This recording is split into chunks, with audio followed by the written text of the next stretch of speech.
You're listening to What to Listen To, the podcast that answers the question you didn't even know you were asking. From fascinating deep dives to thought-provoking trends, we've got your ears covered, so sit back, plug in, and let's explore what's worth your time today.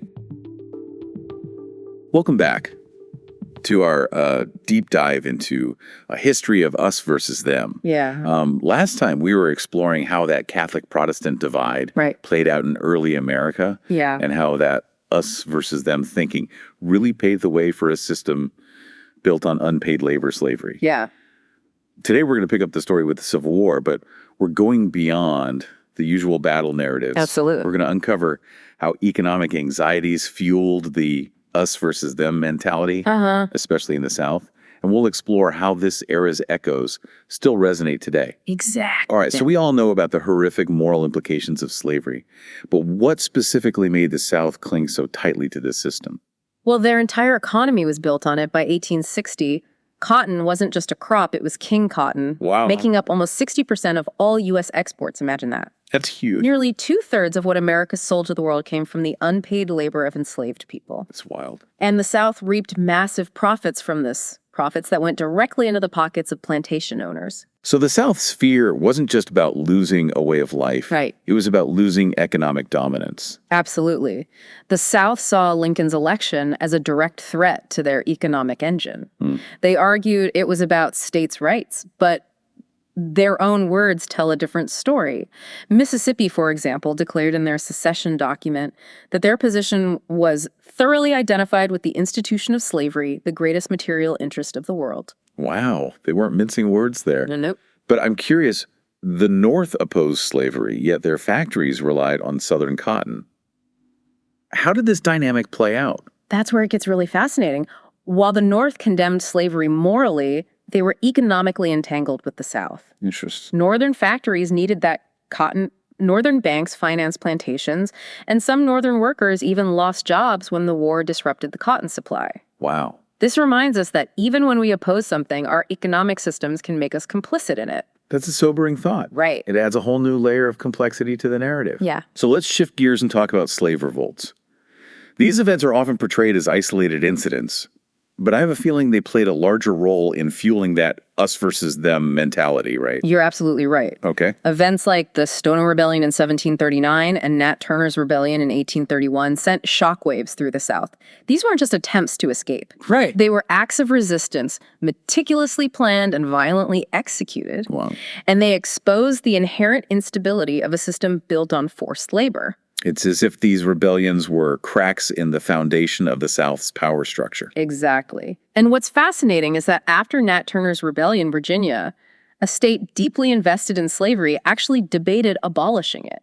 Really? I always thought Virginia was firmly pro-slavery. What prompted this debate? Fear. It wasn't moral conviction, but a cold calculation. They were terrified of future uprisings and the potential chaos they could unleash. It shows how deeply slave revolts shook the South, forcing them to confront the vulnerability of their system. That raises a question.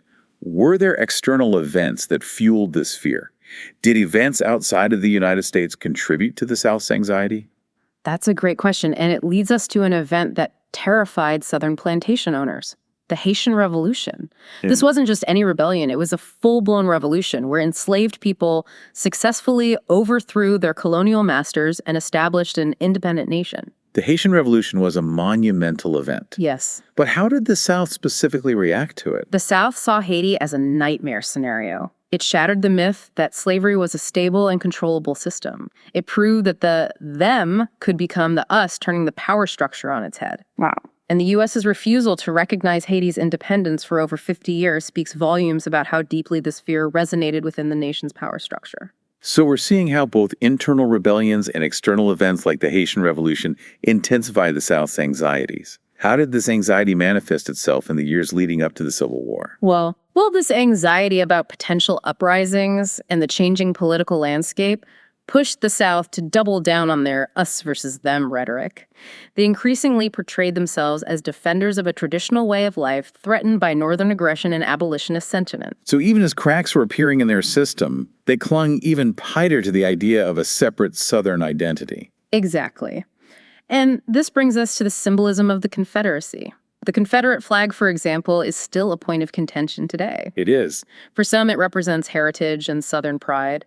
But for others, it's a stark symbol of oppression and the fight to maintain a system built on unpaid labor. It's amazing how symbols can hold such different meanings for different people. But I have to admit, I'm a bit confused. I thought the Confederate flag was the official flag of the Confederacy, but I've heard that's not actually the case.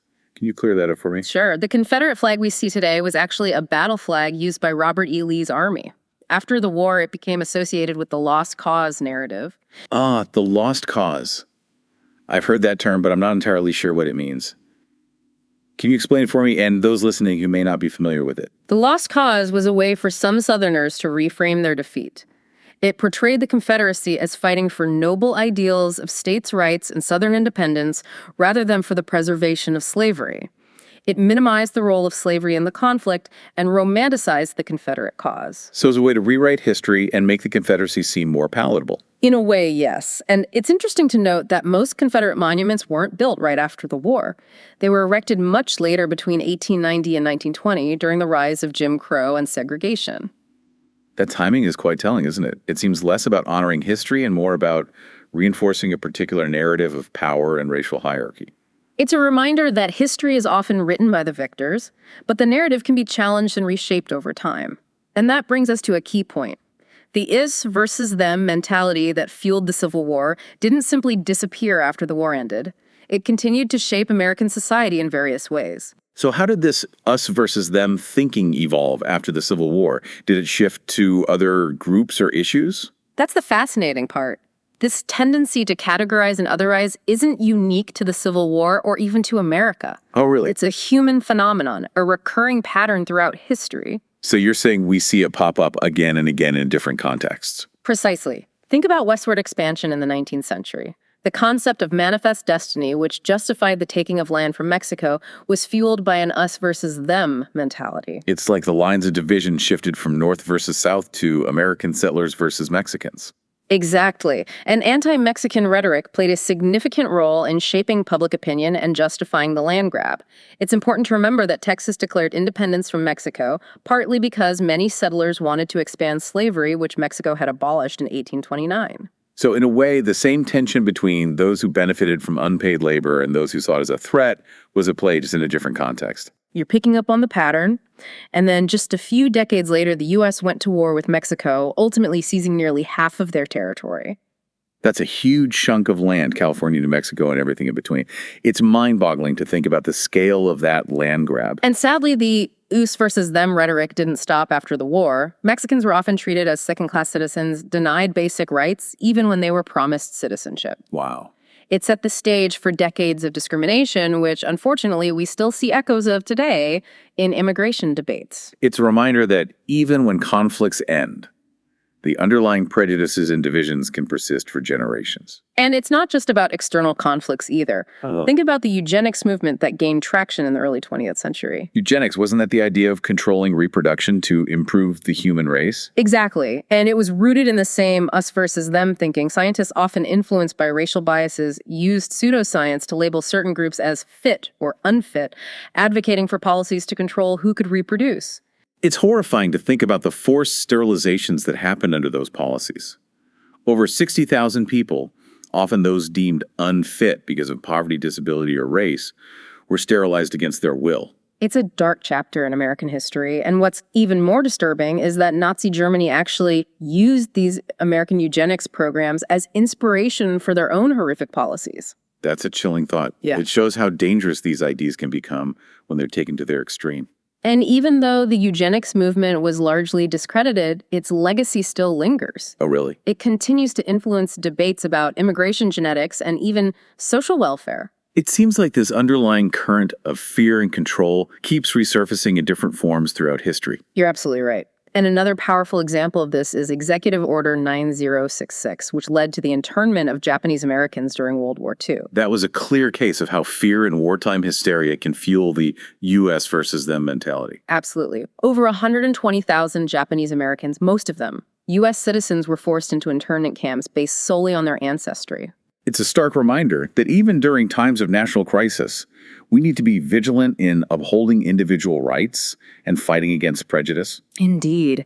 And as we move closer to the present, we see this us versus them dynamic continuing to play out in new ways, shaped by cultural shifts and technological advancements. Like the generational divides that emerged during the Vietnam War and the counterculture movement of the 60s and 70s. Exactly. The draft forced young men into a war they didn't believe in, while the counterculture movement challenged traditional values, creating a deep rift between generations. It wasn't just about the war, it was a clash of worldviews.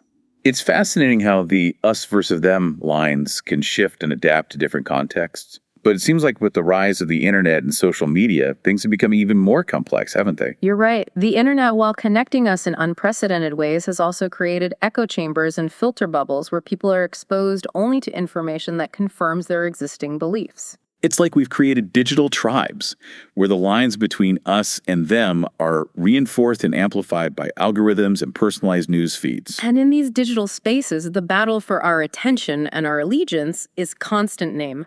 Nuance and empathy are often casualties in that battle. It makes it that much more challenging to have meaningful conversations across differences, doesn't it? It does, but it also makes it even more crucial to actively seek out diverse perspectives and engage in respectful dialogue, even with those we disagree with. I wholeheartedly agree.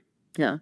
But with all this talk about division, I'm wondering if there have been any moments in recent history where we've seen a shift towards unity.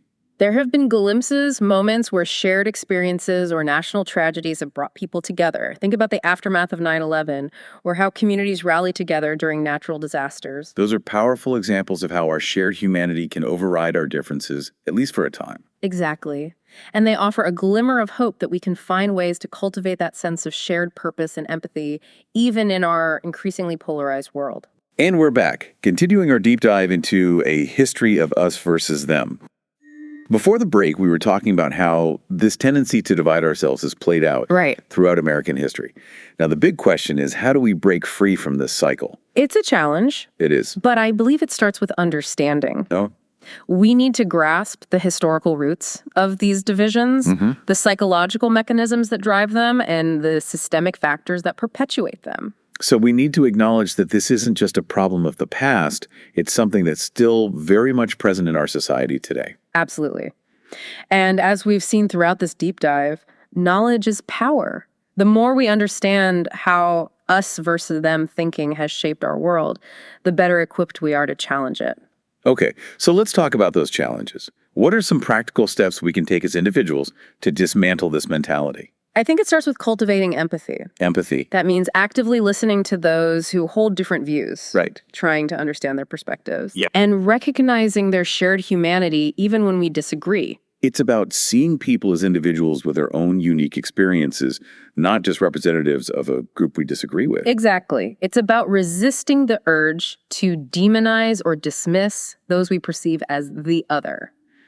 And that takes conscious effort. It means stepping outside of our echo chambers, engaging in respectful dialogue, and being willing to challenge our own biases. You know, it's so easy to get caught up in the outrage cycle online, but I've found that rarely leads to any meaningful change. You're right.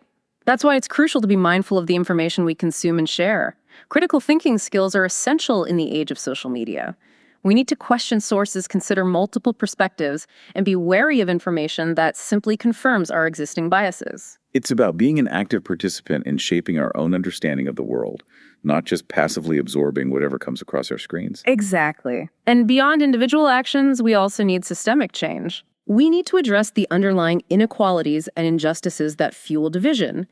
That means advocating for policies that promote economic fairness, educational opportunities, and social justice for everyone. It sounds like we need to create a society where everyone feels seen, heard, and valued, regardless of their background or beliefs. That's the ultimate goal. And while it's a long and challenging journey, I believe it's a journey worth taking.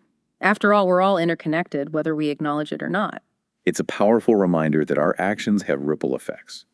What we do individually can contribute to a larger collective effort to create a more just and equitable world. And speaking of collective efforts, I think it's crucial to acknowledge the role of future generations in shaping a more inclusive world. Right. Young people today are growing up in a world that's far more diverse and interconnected than previous generations. They have a unique perspective on bridging divides. Absolutely. They're digital natives fluent in the language of the internet, and they're more likely to challenge traditional norms and embrace inclusivity. It definitely gives me hope for the future. Me too. But it's important to remember that we can't just sit back and wait for the next generation to fix things. We all have a responsibility to act now, to use our voices and our actions to create positive change. Whether it's volunteering in our communities, advocating for social justice, or simply engaging in respectful dialogue with those who hold different views, every action, no matter how small, can make a difference. Absolutely. It's about recognizing that we're not just passive observers of history, but active participants in shaping it. Well said. As we wrap up this deep dive into a history of us versus them, I hope you, our listener, are left with a sense of both urgency and possibility. The urgency to recognize and dismantle the patterns of division that have plagued humanity for centuries, and the possibility to choose a different path to build a world where unity, empathy, and justice prevail. It's a challenging but essential task. And remember, you're not alone on this journey. We're all interconnected, and together we can create a future that's more just and equitable for all. Thank you for joining us on this deep dive. We hope it sparked your curiosity, challenged your assumptions, and inspired you to continue exploring these complex issues. Until next time, keep diving deep and keep questioning everything. Thanks for tuning in to What to Listen To. If we sparked your curiosity, leave us a review, share the episode, or just keep the conversation going. Until next time, don't just hear the world, listen to it.